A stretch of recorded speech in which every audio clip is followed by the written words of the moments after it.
Okay, now let's graph f of x equals the absolute value of negative 2 times the absolute value of x plus 3 minus 1.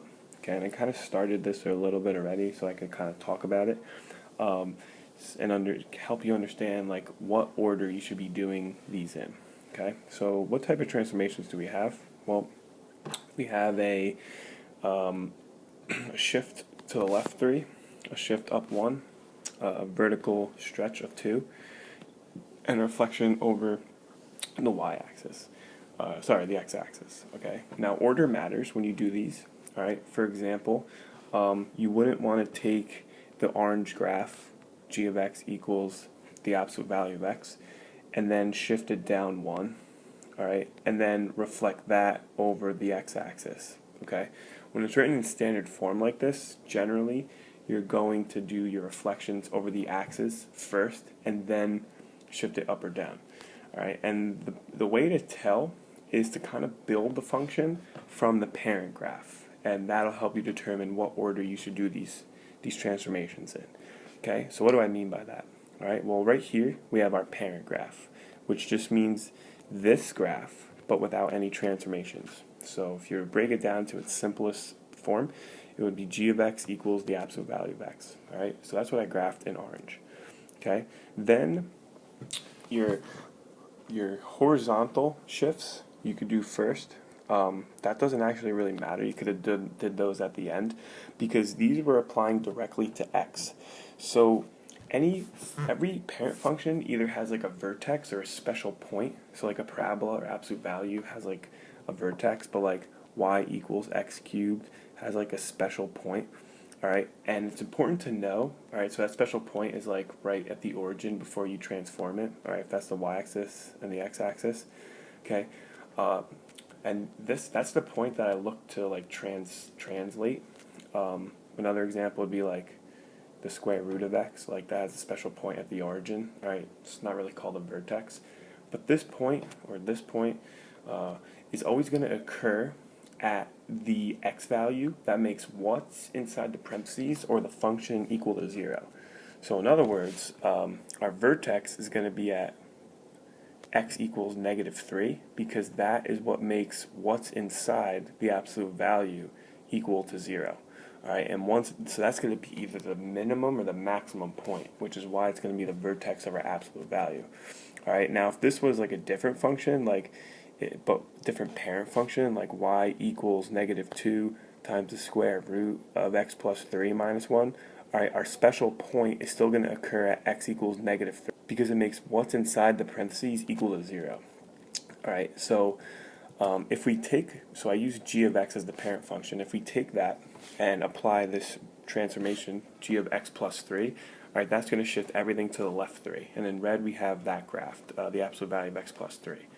Alright, now, if I were to do an operation to both sides, in order to get this build towards that equation there, I would have to multiply both sides by 2 first, okay? I'll show you if I didn't, if I subtracted, alright, let's say I subtracted 1 first, okay? Alright, and then multiplied both sides by 2. Then I would get 2 times the absolute value of x plus 3 minus 2, which is different from minus 1. Alright, so that's why order matters. So if I'm trying to build towards that final equation here, I need to multiply both sides by 2 first.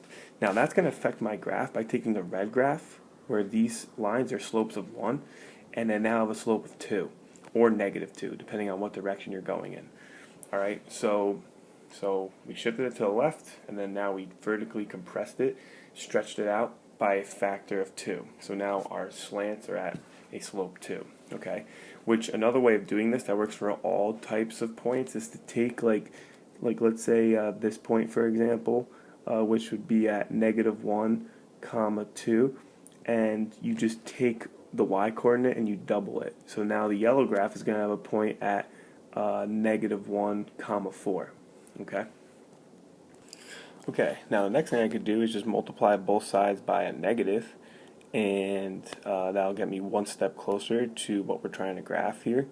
And so negating So taking this graph and just negating the y coordinates is going to reflect it over the x-axis. All right, so now I got that graph right there. And then last but not least, we're going to take both sides and we're going to add or subtract 1 from it. So we get -2 times the absolute value of x plus 3 minus 1. So now we're going to take all these points and just move them down 1. Okay, and that gives us our final sketch of our graph. All right, so you want to make sure you have the right vertex, and that's going to be at -3, 1, which makes sense because it got moved to the left 3 and down 1. All right, and then you want to make sure the shape is correct, so it's a V. And then with our vertical or horizontal stretches or compressions or widenings, just make sure you have a couple points on there that are accurate. So since this was an absolute value, I know that the slope of these parts should be -2 and 2, so I plotted the other points appropriately and then completed the graphs, and then so there's our sketch in purple. Alright, here's one more example, but do it a little more quickly, a little less thorough. Alright, so we have -2 times x minus 1 cubed plus 3. Okay, so x cubed is going to look like this, okay, with those 3 special points on it. Now, if I was graphing this here, I would first take my special point, which was at the origin, and move it to the right 1 up 3. Okay, so I know it's going to go through that point. All right, and now normally it would look something like this. So this is what f of x equals x minus 1 cubed plus 3 would look like. Okay, so now the other 2 transformations we have to do is the reflection and the vertical stretch. So we're not going to reflect it over the x-axis because we already translated it. So really what we should do is reflect it first and then translate it, or we could just reflect it over this line. So we're going to take that and reflect it and then also stretch it. So whereas this point was one to the left and up and 1 to the right and below, okay, our new points are going to be 1 to the left or right and then up 2 because of that vertical stretch. Right, and then that is what our graph would look like. So that is what P of x looks like, and that's enough for a sketch. Right, you should always have like maybe at least have at least 3 proper points, and then everything else could be just kind of a sketch. All right, and that's it. Thanks for watching.